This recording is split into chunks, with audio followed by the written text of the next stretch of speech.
بصوا بقى، انا اهم حاجه عندي في التفريزات بقى بتاعت رمضان او غيره البصل. ومن سنين بقى، من ساعه ما فتحت معاكم القناه من 3 أو 4 سنين وانا بخزن البصل. ان شاء الله عندي بصلايه بقى منها حبه صغيره بشيلها عادي جدا، ما بتخسرش وما بتغيرش لونها ولا بيعمل ريحه ولا اي حاجه. النهارده هفرزن معاكم البصل بطريقتين. فدول عندي حوالي 5 كيلو. فتعالوا بقى ايه نشوف هنعمل فيهم ايه. بصوا قطعت الشويه دول، هم مش كل الكميه بس هوريكم دول هعمل بيهم ايه. نغسلهم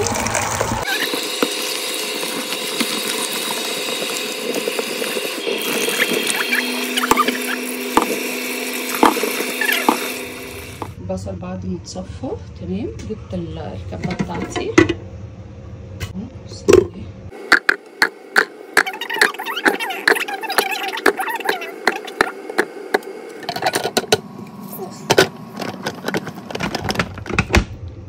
طالما اتأكد كده خلاص. بسم الله.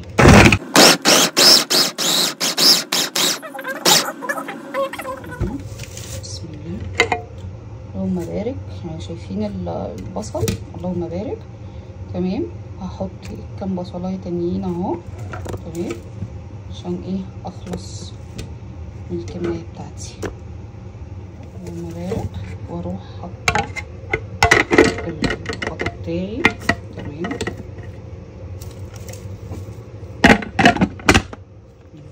بسم الله.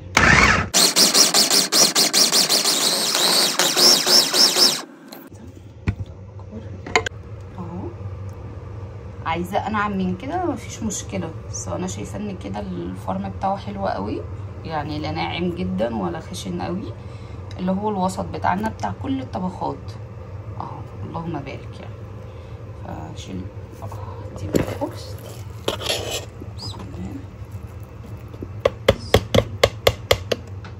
بصوا ما شاء الله الفرم عامل ازاي. اللهم بارك. عايزين تزيدوا عليه اكتر من كده براحتكم. اهي فرمه البصل بتاعي الكميه اللي انا حطيتها لها من غير ما تعصر. اللهم بارك. هوريكم بقى ايه طرق التفريز بقى بتاعتي، واختاروا بقى الطريقه اللي تريحكم. في اللي هي العلب بتاعت حفظ الطعام دي حلوه جدا، بس يعني هي ليها عيبين. اولا عايزه الفريزر بتاعك يبقى بياخد مساحه، يعني ما يبقى بياخد كميات. تمام. يعني لو عندك دي فريزر حلوه جدا جدا هتنظمهولك حلوه قوي. تمام. وفي المقاسات اللي اصغر من كده، يعني انا جايبه اللي هو الحجم اللي ياخد نص كيلو طماطم. تمام. فعايزه تحطي في العلب دي تمام جدا. وتاني حاجه بقى اللي هو العيب بتاعها ان هي مكلفه، ان هي اغلى. تمام. بس سهله بقى في الاستخدام، وينفع ان انت تطلعيها وتاخدي منها بقى ايه، تسيبيها تفك سنه كده ايه وتاخدي منها ايه براحتك يعني.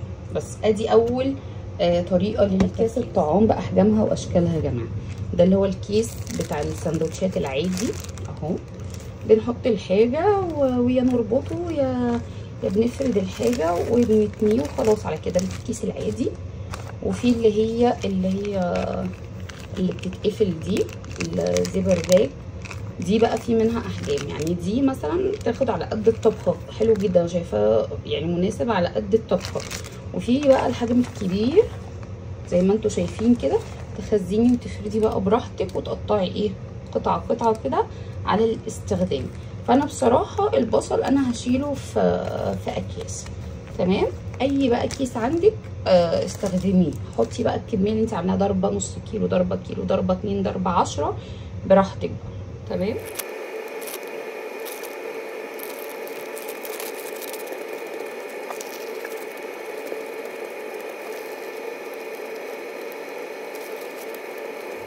بصوا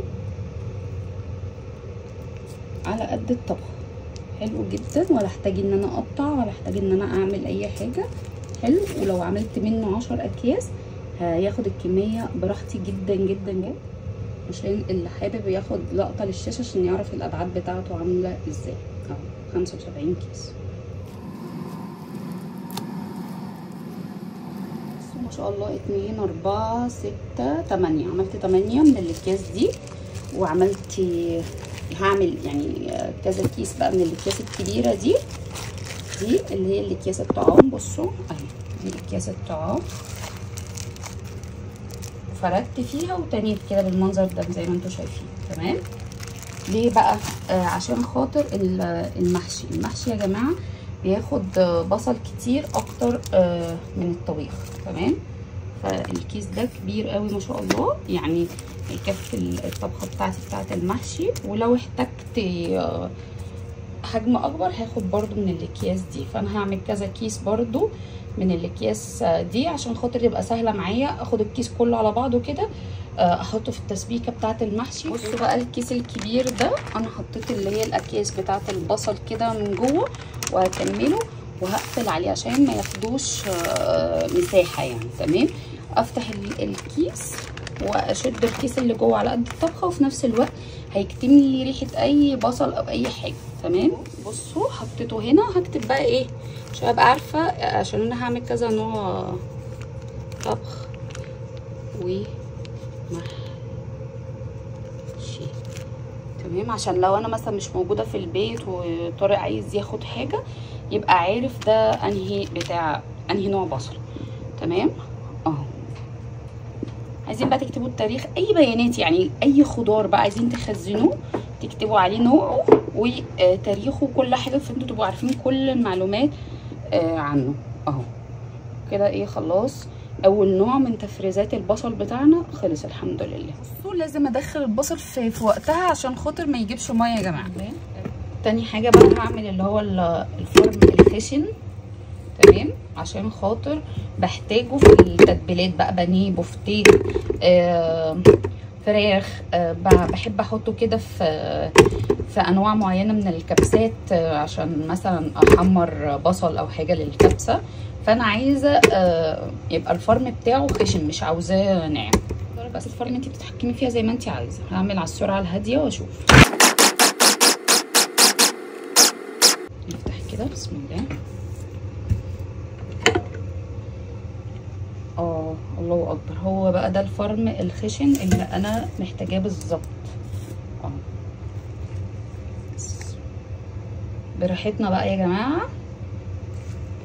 نتحكم في الدرجه اللي احنا عاوزينها، فرن ناعم، فرن خشن، للطبيخ، لاي حاجه بقى زي ما قلت لكم كده. بصوا ما شاء الله فرزي بقى براحتك. تمام. بصوا ما شاء الله الفرن الخشن اللي بقول لكم عليه ده بقى ينفع بقى لكل انواع التتبيلات عشان خشن. تمام.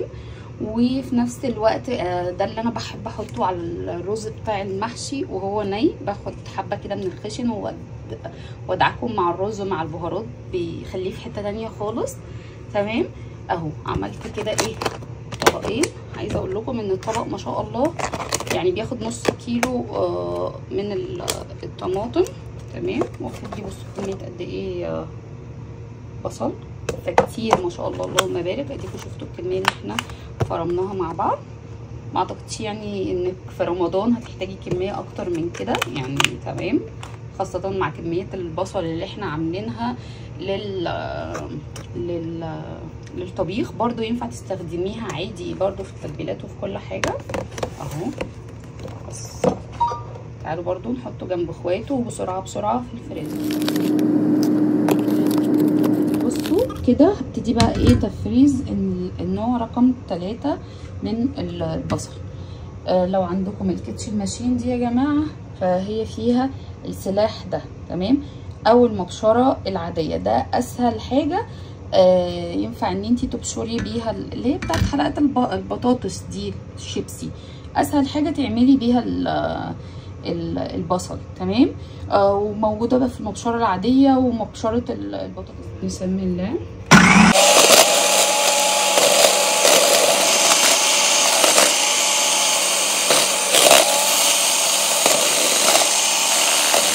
نفتح كده ونشوف الحبه اللي هم عملوها عملهم ازاي. بصوا ما شاء الله حلوه جدا جدا. بصل الجوليان بدل ما نفضل بقى نقطع بالسكينه ولا نجيب المبشره واحده واحده، طالما عندنا السلاح ده على طول ما شاء الله طلعهولي كله اهو مبشور. وهخلص بقى بقيه الكميه كلها واوريكم هفرزها ازاي دلوقتي. طبعا البصل الجوليان بنحتاجه في طبيخ كتير، عايزين نقليه للكشري، عايزين نعمل حاجات كتير. عايزه اقول لكم ان في ناس بتقلي البصل وبعد ما يتقلي بتطلعه على ورق مناديل ينشف خالص خالص، وبعدين تشيله وهو مقلي للبصل للانواع من الكبسات والكلام ده كله. تمام، فبرضو دي فكره للتغذيه.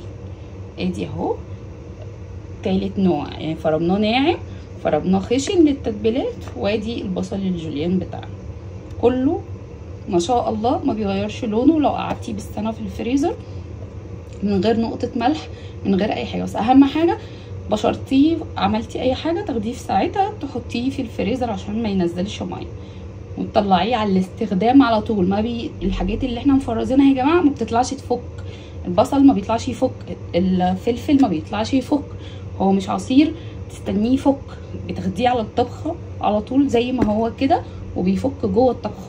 تمام، تعالوا بقى نسمي بالله. دي الكميه اللي انا عملتها، ولسه البصل بتاعي لسه سايبه منه شويه، هستخدمهم في الوقت الحالي بقى. عملت سلطه، عملت حاجه.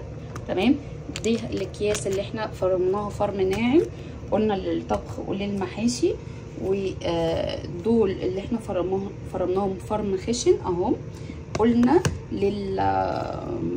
للتتبيلات وبعض انواع الطبخات والكلام ده كله.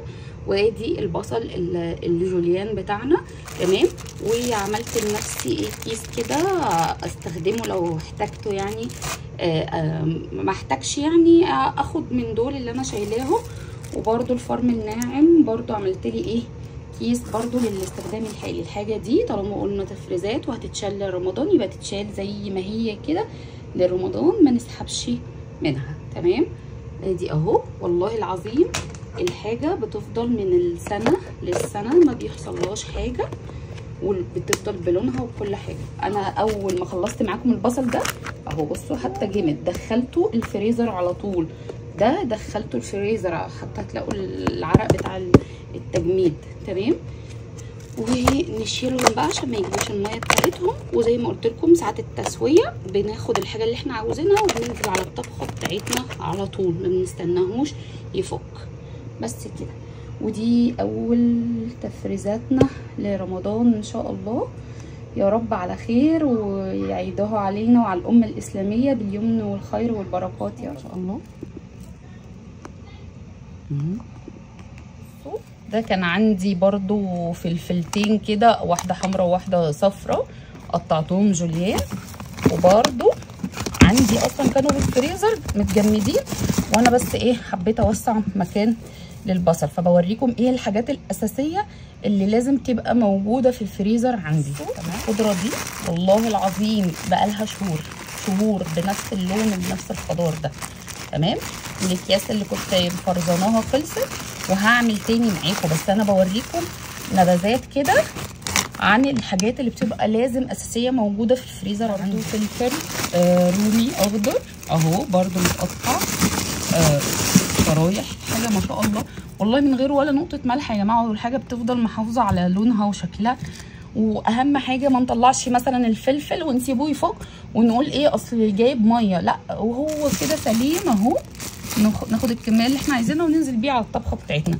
وطبعا طبعا طبعا اي شوربه بتتبقى مني بقى، دجاج لحمه اي حاجه بحطها، لان انا ساعات بسوي مثلا بحتاج اسوي محشي، الحاجات دي كلها بحتاج مرقه، عايزه اعمل لسان عصفور وانا مش عامله مثلا فراخ او لحمه، انا عامله حاجات للشوي، فالحاجات دي بتنفع.